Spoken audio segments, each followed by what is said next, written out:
mon appui, il est mon guide, il est l'aide pour moi. Après nos occupations charnelles, nous devons chercher à sacrifier le temps. Souffrir avec Jésus-Christ, on peut aller plus. Qui est le plus petit? Il est de Jésus-Christ. Qui sacrifie ses biens pour autrui? Il sacrifie pour Jésus-Christ. Nous devons être dans la joie éternelle avec lui. Si nous souffrons avec lui, dans notre pays, peut-être on peut aller prêcher dans n'importe quel côté. On vous reçoit. Mais dans d'autres pays, on ne peut pas parler de Jésus-Christ. Et ces gens-là souffrent avec Jésus-Christ. Et pour cela, ils auront. Mais la souffrance pour faire ce qui est mieux pour Jésus-Christ, c'est aujourd'hui. Le Fils de Dieu est venu sur terre pour partager la souffrance des hommes. Par amour pour eux, il s'est exposé à l'injustice, la douleur et la mort. Il est venu pour partager les souffrances avec les hommes et il est mort pour cela. Il nous demande une petite portion de sa souffrance. C'est de contribuer valablement pour l'œuvre. Affronter nos souffrances comme Jésus l'a fait. Il a souffert, on ne va pas souffrir comme il a souffert, mais affronter nos souffrances. C'est-à-dire là, qu'est-ce qu'on veut dire? Prier à Dieu. Père, tu ne peux pas dégager cette coupe amère devant moi. Et après quelques temps, ce n'était pas sa volonté qui s'est fait. C'était la volonté de Dieu. De toute façon, que ta volonté se fasse. Mais pendant que nous sommes en souffrance, cet espoir est vivant. La foi bascule, ou bien il est... Et après, Satan est venu avec des propositions. Il a réellement vu que Jésus a faim. Son corps charnel demande quelque chose. Qu'est-ce qu'il faut? Je peux aller aussi peser de tout mon poids. Transformer les pierres en pain et ça va te soulager pour ta faim. Jésus n'a pas vraiment exécuté. L'ordre ne venait pas de Dieu. C'est l'ordre du malin. Si Jésus pouvait exécuter cet ordre-là, je vous dis, ça devrait être la séparation avec Dieu. En ce qui nous concerne, peu importe les souffrances, ne prêtons pas l'oreille au malin. Une fois, nous avons dit dans des pareilles réunions que Satan n'a rien créé. Satan lui-même, c'est une créature de Dieu, rebelle. Il s'est rebellé. Maintenant, il veut séparer l'homme d'avec Dieu. Il avait réussi avec les premiers êtres, hein? Mais par pitié, par amour, Dieu a envoyé Jésus-Christ pour nous réconcilier avec Dieu. Et nous sommes déjà arrivés. Mais le malin est là, en pleine activité. Il veut faire voir de ce qu'il est et de ce qu'il est capable. Tout cela, il veut nous prendre comme une proie. Un petit poussin séparé de sa mère, c'est fini. Mais comme on a dit au départ, si nous permettons que Dieu nous donne la communion étroite, communion de vie avec Jésus-Christ, Jésus sera à nos côtés et il va nous guider. Nous allons vivre et nous ne serons pas en séparation avec Dieu. Nous devons partager et travailler. Dieu nous a élis pour servir Christ. Notre mission actuelle consiste à annoncer l'évangile en parole et en acte. Donc les choix en parole et en acte. Nous verrons Dieu en éternité. En fidélité et Jésus-Christ, il nous a appelés à servir Christ. Que nous sommes capables de faire avec son aide. On ne peut pas donner à un enfant peut-être de 5 ans un bidon de 20 litres à transporter. On lui demande de puiser de l'eau. Peut-être avec un récipient qui est en sa capacité. Peut-être 1 litre, peut-être un bidon de 5 litres, peut-être. Chacun d'entre nous a des dons et des talents. Fait de notre Seigneur Jésus-Christ. Cher jeune, Jésus-Christ a beaucoup fait pour nous. Et il continue aussi à le faire. Il le fera encore plus. Jusqu'à son retour, il va toujours faire beaucoup pour nous. En retour, nous pouvons faire. Nous ne pouvons pas récompenser les bienfaits de Dieu, de Jésus-Christ. Nous pouvons une mission. Nous devrons annoncer l'évangile et aussi en faisant des biens. C'est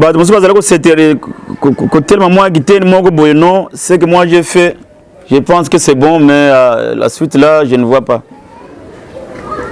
Annoncer l'évangile, c'est un bien. Mais faire la suite des autres biens, comme nous avons dit en Matthieu 25, c'est plus mis aussi. Tout le monde a des biens à offrir à d'autres personnes. Nous en avons beaucoup. Le simple respect envers autrui, c'est un bien. L'obéissance, non seulement à Dieu, à nos contemporains.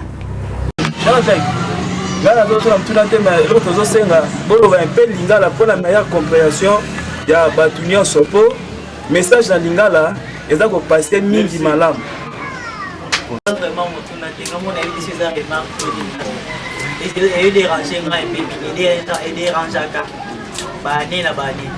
C'est pour les jeunes.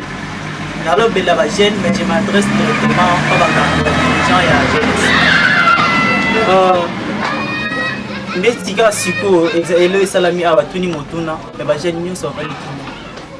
C'est la même chose qui se passe côté évangélisation. Tout le béla en parole et en acte. Bien sûr, il y a dans cette église, tout est à cas, on se comporte bien, pas mis sous bien. Mais tout le béla beaucoup plus de bande à l'église. Les Écritures disent que un sage qui cherche à sauver une âme. Au monde, aux âmes ninga, attends la bé pour l'aider, côté aïe, pour évangéliser. Soba yebisio, un jeune qui dit que tika est conséquence côté aïe. Tout le monde n'a pas de jeune. Donc, excusez-moi pour les termes utilisés, mais nos jeunes sont incapables d'évangéliser. Pour venir pour rejoindre l'église. Nos jeunes sont incapables de côté vraiment et ça va déranger à Bisso Makas. Je ne sais pas, qu'est-ce qui nous pose problème? Ils ont la connaissance sur la Bible ou d'autres choses. Côté on a vraiment. C'est pour cela que j'ai demandé, je demande aux dirigeants, côté on a vraiment pas aider Bisso Makas. C'est pour cela que tout le monde a cassé qui m'a mon pépé et minute qui est j'ai dans l'église. Vous allez voir que à Gautier Kodim a eu confirmation à saluer Ninima arrivé à un moment à Zarasouna l'église à Zarasouna bisoté. Pourquoi? Baté qui est place Moroboé à moni vraiment que oui baté a changé d'Enzela. A changé d'Enzela donc nos jeunes vraiment côté wana on a remarqué côté évangéliser d'autres personnes. Il y a un exemple, il y a un cas particulier, mais la plupart de nos jeunes, il y a certains jeunes. Merci pour la parole. Revenant à la préoccupation de notre frère, il est vrai. Or, le bio remarqué que les frères Nabiso, les jeunes, ont la capacité de convaincre les bande pour nos côtes Sabango. Seulement, il faut maintenant se poser la question. Pour que quelqu'un soit à mesure, il y a côté à Muninga, pour Aya et Panabiso. Cette personne est censée d'abord être formée. N'est-ce pas? Si pour osa la former, et lingi koloba, et sengi, oya côté libyen, il y a formation ezali, n'est-ce pas? Topesi par exemple net lelo, babengi biso, eza formation tozoya kozwa lelo.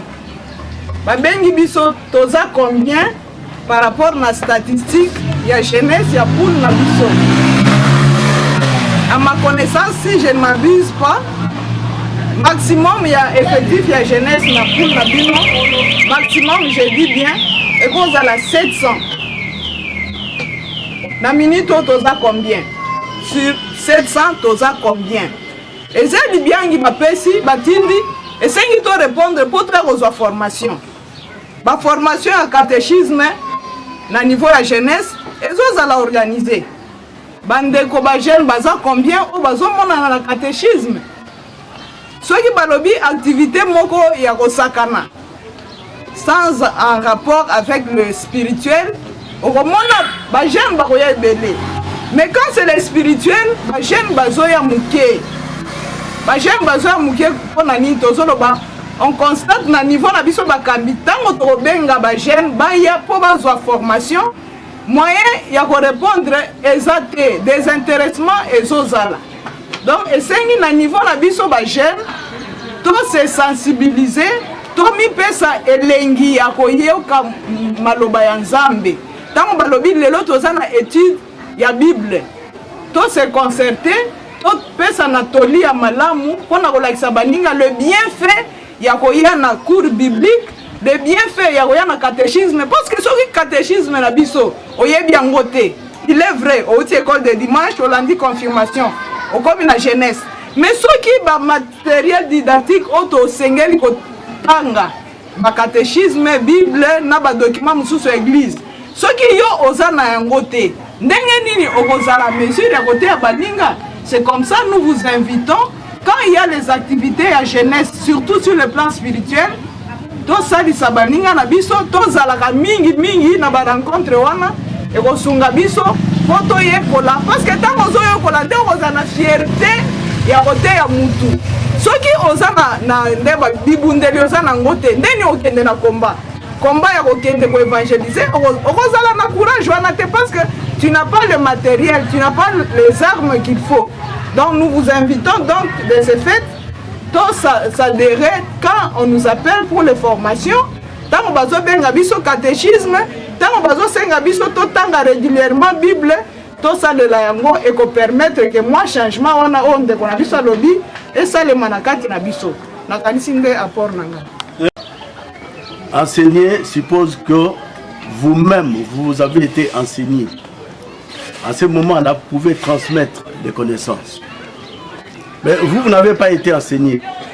Vous allez transmettre les connaissances comment? Tout ce que l'homme vomit, il doit l'avoir, comment on dit, consommé, avalé. Si tu n'as pas avalé, mais ce n'est pas possible que tu puisses vomir. Avaler, ça veut dire quoi? Comme la sœur vient de dire, vous avez tellement de séances. Tellement de séances. Il y a les catéchismes. Il y a des rencontres entre vous jeunes. Ce sont des occasions justement pour vous outiller, vous donner de la matière. Pour que vous, en revanche, vous allez également transmettre à qui? Bon, celui qui veut. Et certainement, la plupart des cas, ce sont des amis. Ce sont vos amis. Ce sont vos frères, vos soeurs. Ça, c'est une possibilité. La deuxième possibilité, c'est quand nous venons à l'église. À l'église, on nous apprend également comment aimer. Aimer, ça veut dire partager avec l'autre ce que tu as. Et ce que tu as, si, ça s'appelle matière. Évangile.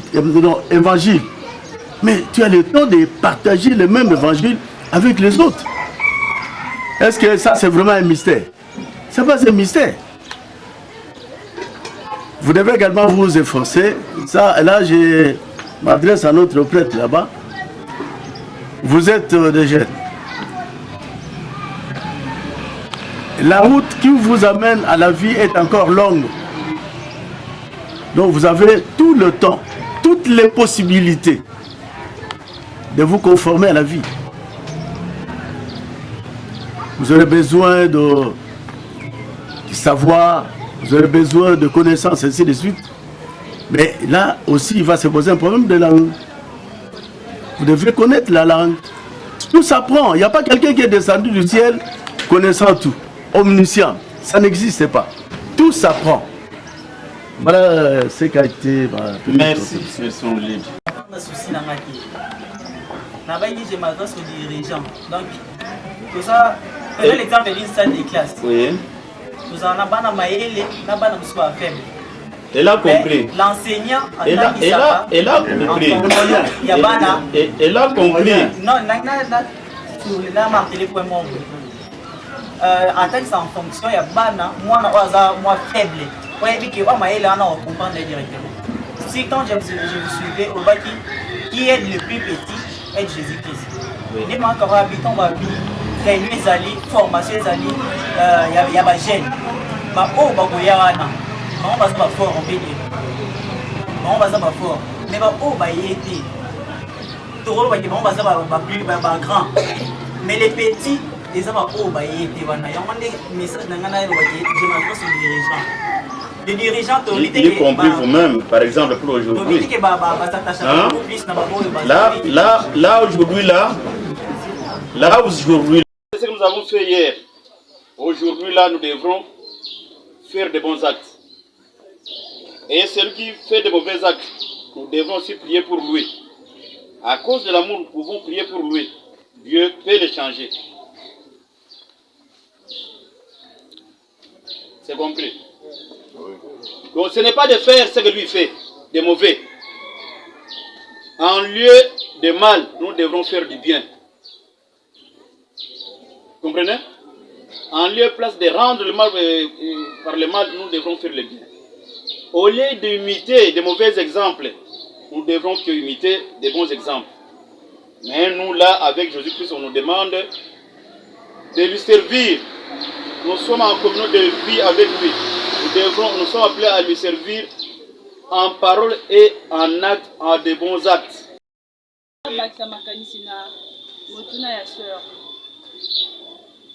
Et j'en ai moko tout traité na banio passé à 2021. Le bel qui mission de repère qui sont nos modèles. Na thème wana to débattre qui on a souka ba que modèle na malonga ya ko landa ezaka ka Jésus Christ.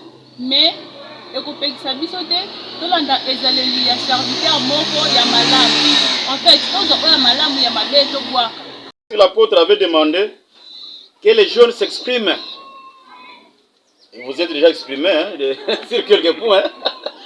Qu'est-ce qui fait défaut dans notre entourage ou bien pour la bonne conduite de la jeunesse? Et par de la jeunesse et aussi des encadreurs. Mais souvent, ce sont des chefs qui sont accusés. Les jeunes eux-mêmes, non, là, ce n'est pas Gaïté, Zalindeye, Bangonde, Likolo. Tout le monde est Likolo. À votre niveau, vous êtes Likolo. Tu as gagné, hein? Le non-respect des instructions données par les encadreurs. Vrai ou faux? Dans le cercle de la jeunesse. Ce qu'ils viennent dire n'émane pas d'eux. Peut-être l'apostolat exprime des besoins. Il y a des formations à partir de notre commission de l'enseignement. C'est à travers vos encadreurs que vous devrez avoir certaines instructions. Souvent, en ce qui concerne ces instructions, les gens sont dans contre-succès. Ah, baza contre-succès nabiso. Ah, baza ba jaloux. On peut dire à un jeune, non, attention, tu te comportes mal. C'est ce qui est en train de nous effreindre pour nos tables que nous allons la visite. Il y a de ceux-là qui ne peuvent pas marcher dans un quartier pour aller prêcher. Voire même visiter sa propre famille apostolique. Quand on vient avec des instructions, chers amis, hein, aucun encadreur, d'après ce que je sache, ne peut venir avec les idées de sa famille, de sa maison. Mais moi là, je ne peux pas venir avec obédience à Ngaïmoko. Par district, s'ils ont un sujet, ils peuvent vous proposer, vous débattez, vous montrez que c'est bon, vous lancez ça. Les services du vin, il faut, si vous voyez, il faut un rapport mensuel. Quel district a fait quoi dans le cadre de la jeunesse. Sinon, on va nous faire des choses. Surtout pas nous.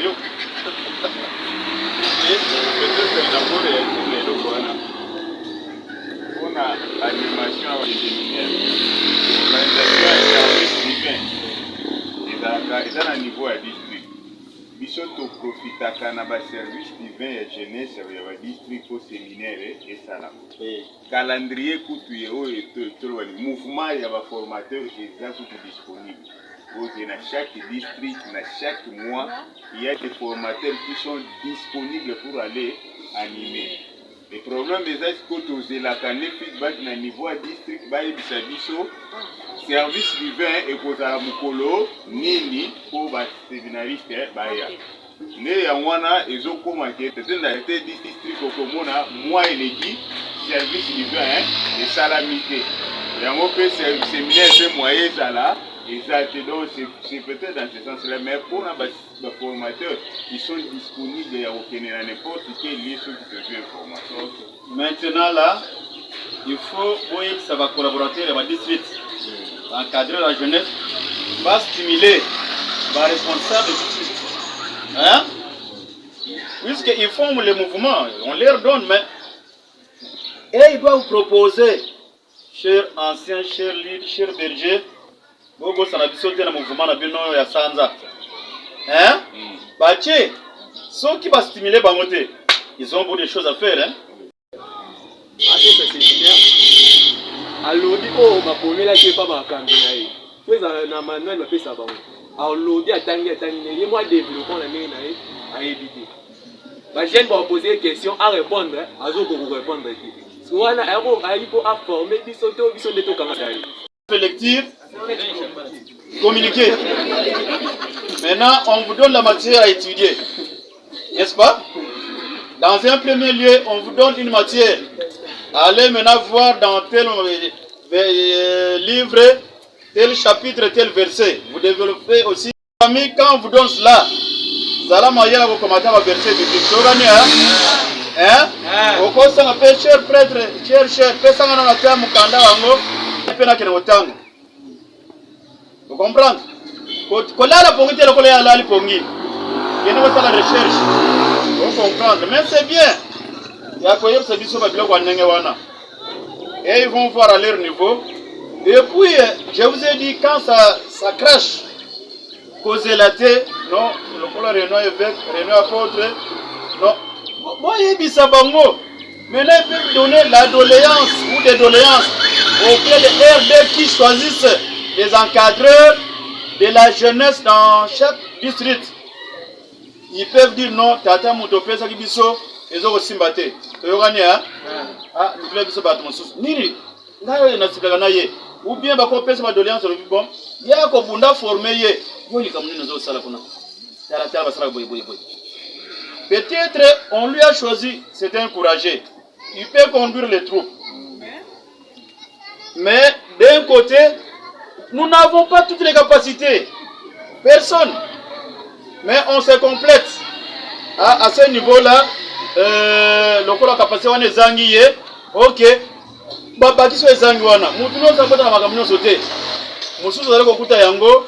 Mais c'est ce que je vous ai dit. Avoir aussi la volonté d'apprendre. Bako former. Peut-être tant on va critère ou pour la qui est. Ayeba qui yango bien te. C'est que tant on va critère mon gazang et pas tata oyo. Mais le cas a un courage. un encadreur bien qui nous a battuté, mais côté moi failli tes allocs qu'on va payer doléance. Tikato bomis. Tu gagnes, hein? Ou soit on peut lui joindre. Va collaborateur, n'est-ce pas? Oui. Hein? On peut joindre va collaborateur. Ah, un bon rassembleur. Ballon l'équipe est gagnée. Vous avez été? On garde cette équipe, mais comment maintenant aller de l'avant avec cette équipe? Tatayo na moni côté yo. Salaka boy mais côté yo. Bon collaborer na ye. Est-ce que ça dit soum?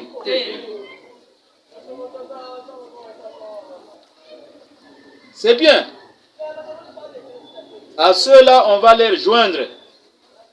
Si possible, des gens pour l'épauler. Hein? Aboko mi balé zo simbaye, ndebo ibatambuli. Encadré, azui ba numéro de téléphone enregistré. Après, abimi kaka ndobi apostani musana ifa sala. Vérifier les conversations et encadrer na basseur. Ils ont cadré donc lien moko pastoral spiritualité exacte. Pourquoi nous tournons ba état civil? Attendez. Vous avez refusé des sanctions. Si ça verrait que il va outre, qu'est-ce qui est demandé? Sanction ou yate? Vous avez sanction. Mais mon oiseau a sanctionné mon. Soit pas mon mouton n'est wana bande kunangai.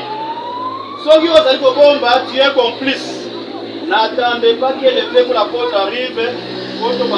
Et quoi vous avez fait les autres services? Il y a jeunesse. On est à l'hôtel de grâce. To limse maçon de l'essentiel aux autres madame. Il y a un bana. Il faut dénoncer. Mais pour dénoncer, c'est puisqu'il y a des ennemis na yo pour créer des zizani. Oyo, des anges mutuna mapolo. Là, je vous en prie. Beaucoup dans la côté où on a été, il y a qui limite na bino. Oyo côté saboye. Off, des funda fond. Tu gagnes? Ceux qui ont moni biloko wana. Yope, on a yeme cher encadré. So bala moko te mine na bala moko. Ako peso yang. Ceux qui a tomboki. Mata. Hein? Il faut tout salisana. Aimons-nous. So bolingo ezali. Ba acha ndenge wana ekokene musika te. On peut déjà couper la mauvaise racine de Obimana yango. Maintenant, yo peut opérer un numéro de téléphone. Puisque en cas de pépin, on peut vous appeler ou bien vous copier son information. Numéro wana ya azui azo bengela yo zo mona ndenge nini. Na cadre privé wana hors activité spirituelle. Yo zo mona ndenge nini. Non na azui mutu abenga ngai, c'est ça. Il faut dénoncer. Biso kala bazo watuna. Koko balanga ozana makoki soko linginga bon to que non est pas cher diable okomona ba wayambara a ko traiter moi c'est pas commonions o ba tie vérité yo yambika ka téléphone ba benga ka yoka malobe bandi o changer moke tuna yeta tata za bandeko soko lingi to koma moi na mobali yaka na voix officielle pour comment kokata. Oui, tu vas ça, vas l'influence. Vas exercer influence. Encadrer nyonso, ils ont autant que ça à l'université, ils ont autant que ça à l'école, ils ont autant que ça à l'église. Avant l'influence, alors bateau ils ont autant que ça. Ba PCP considération mon ko boyemo makasi. Alors, batouana dans d'autres termes bata soumis pas inaye. O nyonso koloba, bakoyo kelaye. Bakobosa na mo ba kosala banquette mususu to ba norme mususu parce ba bikaza diacre na biso, aza dirigeant na biso, aza encadreur général na biso. Maintenant, et arrive à moi problème moko nini et comme na bancadreur nyonso na ba domaine tout. Bancadreur mususu ba bunga kanzela, abosani profit oya yebi. Parce que amoni ba se rebelle, aza kitoko mingi. Tango amoni akwei. Or tango déjà akwei et perturber programme na ye. Et perturber vision na ye automatiquement et quoi tomber que akwei na basi ya moni kitoko mi balem bisa tout quatre et tant que Lingi, automatiquement, non, mais on parle, l'idée on a la tête parce qu'il y a un moyen qui tombe négocier. Alors, dans ce que commis Bongo, il faut dangereux parce que dans ce moment-là, il n'est pas berger, il est devenu maintenant mercenaire. Maintenant, pour éviter le Kwana, les 5 doses à la remplir de Saint-Esprit. Parce que quand nous sommes remplis de Saint-Esprit, nous ne pouvons pas être attrapés par des petites histoires comme ça. Mais tant que nous avons rempli le milieu au centre,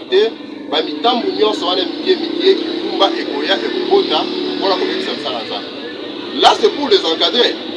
Mais pour eux aussi, tellement que nous devons exercer influence sur le Bango, ce qui est réel. Alors c'est bien encadré, il a commis célèbre. Et tant il peut maîtrise après. Ce n'est pas un pouvoir de manipulation. On ne peut pas manipuler les enfants de Dieu. Puisque je suis encadreur avec les jeunes sœurs, j'ai le pouvoir de les manipuler puisque... Non! Et puis, si on peut le dire que nous sommes collaborateurs, ça serait mieux.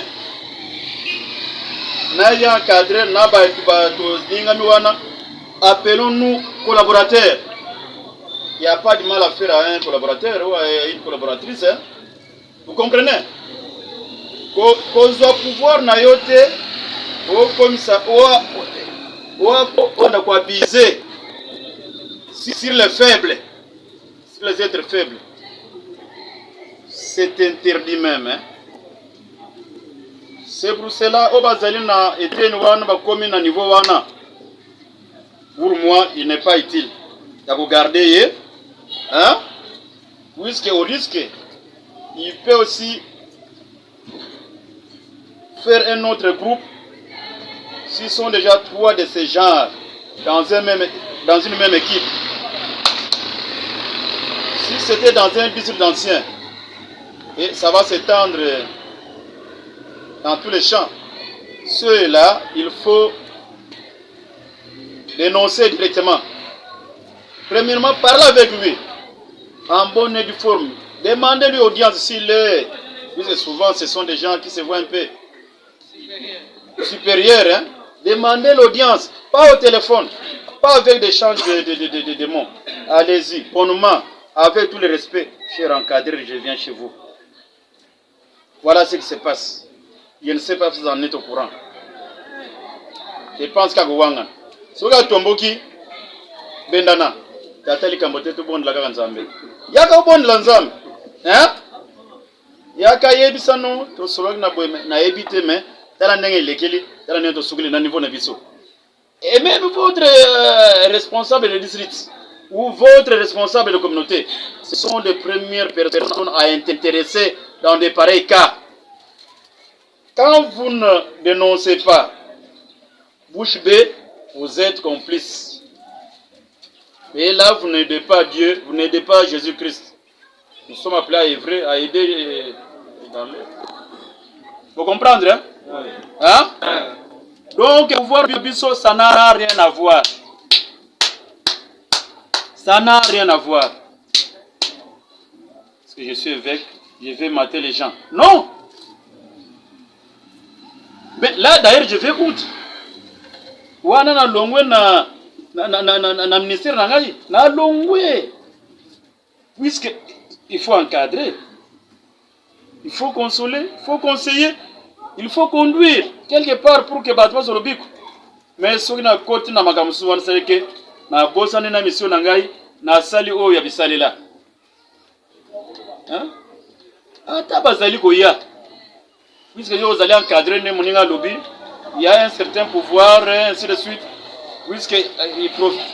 Autorité, c'est ça. Bazali Koya va profiter pour l'autorité. C'est-à-dire que Satan, aye, gagne la yena munoko makasi, longo kuna zabul. Tu as gagné, hein? Mais c'est une belle fille, vraiment, elle est belle, vraiment, elle s'adonne à moi. Ah, à Kokoué Sayo. Sili ako isa yoka lokuma lisanga kuzalate tango moni bongo mais tunaye mais Mama, toza bandeko. Loba nanu likam. Ngana komi na degré ko bala te. Ena na bawisi mo bala te. Kene ko luka kote mususu. Akovanda? Eza kovanda wana? Akoluba 48. Namona amboka tie yangwe. Mutu aboyi offre. Yangwe, n'est-ce pas? Ebisa mama alala kana balegi na ndako. Chambre moko. Na liage pa na biso. Kelasi na sisite. Tuna sisi kelasi nazala kuluka musala. Nazana no prete ya kubala yo. Kende kuluka kote mususu. Maloba ndenge wana. Mutwa nyoko alinga kwesa. Abanda wana? Akobanda? Akokima takia ba moni ngai. Ba découvrir ngai. Akei. Mama sera afali bien. Comment on a? Ou peut-être on voulait dire. C'est au moins une ba rendez-vous et bandit. Tu n'es pas responsable. Au communani irresponsable. Tango yokani bongo. Baba ale na groupe wana bazali ko bima. Ba milangi pembe bazala ke boya nano. Bolo banano. Relation à bino tozo comprendre te. Biso na kala le bon au vendre. Donc bon ni mabilo ko wana te tokani Be ba ibozaki toko pembe soki nini. O soki na kei kaka boy. Akoyoka ka maloba na ngai. Akomona ka ninga kusala. Akokoya mayanga. Mais soki aye kokoya mayanga te. Telema ngwi. To lobi makamwa yezo awate. Parmi les souffrances amonaki Satan azali ko megaye. Ozana nzala. Mapa. Mabanga bongole ko mapa. Olimbo konzi. Mega ka ko fuka matamuke. No. Mata kaka sote. Oui, bako yamba yo kaka. Ezali ba tentation te. Soki yezo mega ko lobaka non likamote na meki kaka kufuka. Lero naza mo konzi yezo. Kombo to ebite komuni na yango bongo kombo. Ba yelio offre. Offre ngwe wuti wapi? Ngana na komuni na posa kubala te. Virginité zaka pona base. Na mibali pete. Weba ngote? Wewe na nze?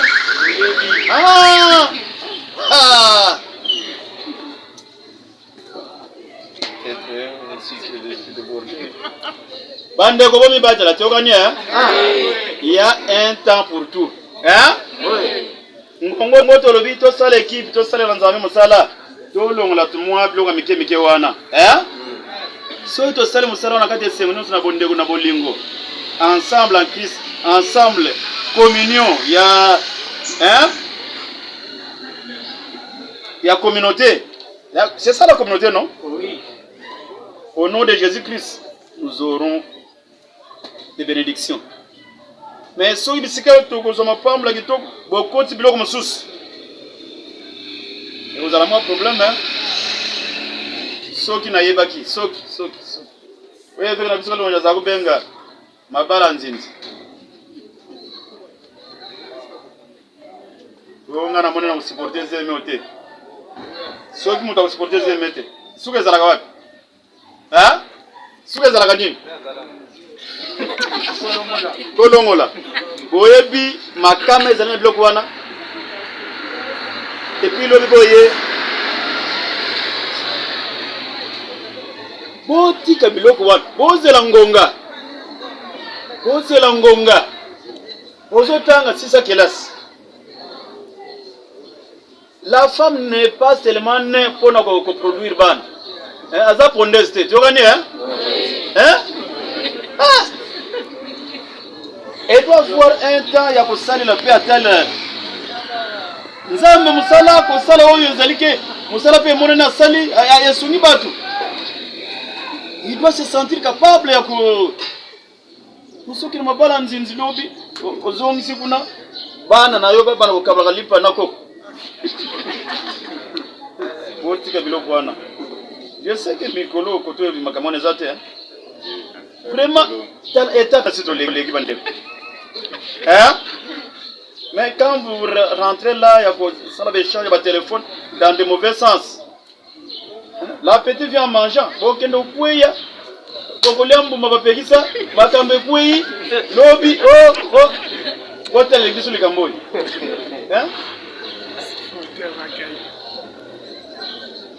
Bozali, bataxité. Bozali, bana esengo, bana kinya. Botikala na bonzambe. Nzambe ayebili kamonini kosala na ngongani. Tokani elo poni bino bana na ye. Bocha moteme papa na ye. Bosambela. Bosala misala nyonso azali kosenga bino. Bomoko na Yesu wana ndezala. Soki amizongilite. Yo kanisa matabisa mokilo. Akozanga pesa biso yango. Bazo ba yango matabisa par dessus. Matthieu 7. Matabis wan akopesa bino yango pamba ndenge o mwana ya David azwaki yango Salomon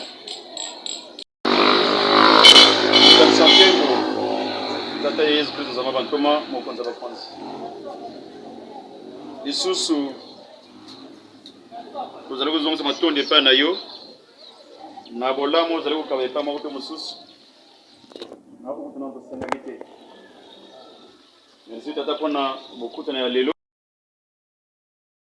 Ndima tata yo moto zali kosonde na kata mozindo. Omonisa sengo et compréhension. Na ba comprendre pe bazala ba yo kusaba ninga. Bazali nde bilenge tata. Bazali nde bana na yo. Bazali na ba projet ebele. Ko etelemi oboso ba bango. Nagiti na pe bazali ya ba tribulation. Tata assisté bango. Babuluka mabota, babuluka mabala.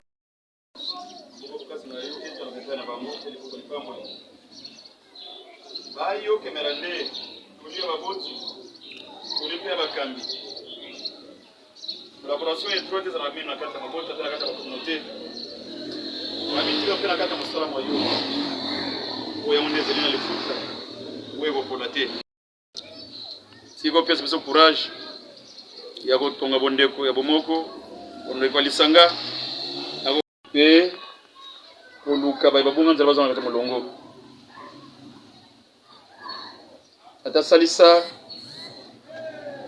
suite ba prokatano songande bango ba ekipe bazana kata d'espoir zong sen espoir ba ekipe ba kufeli olen sape obon sabango malade pesa la monganga. Les gens qui accompagner Bango,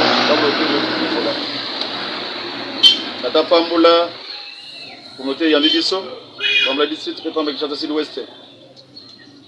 Et Tina Zognen, Thomas Yayezu, et là, ils ont eu un peu biso. Et c'est bien succès dans mon novembre, Zaliko Sala.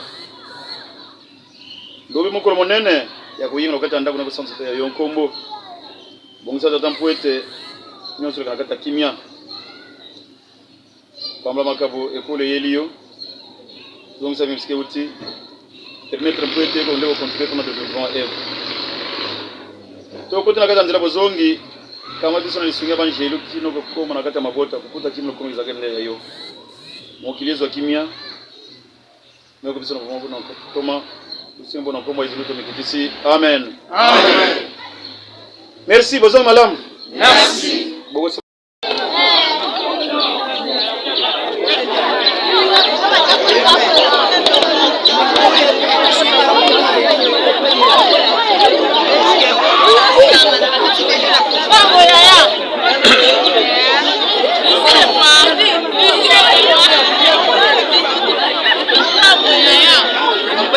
Oh,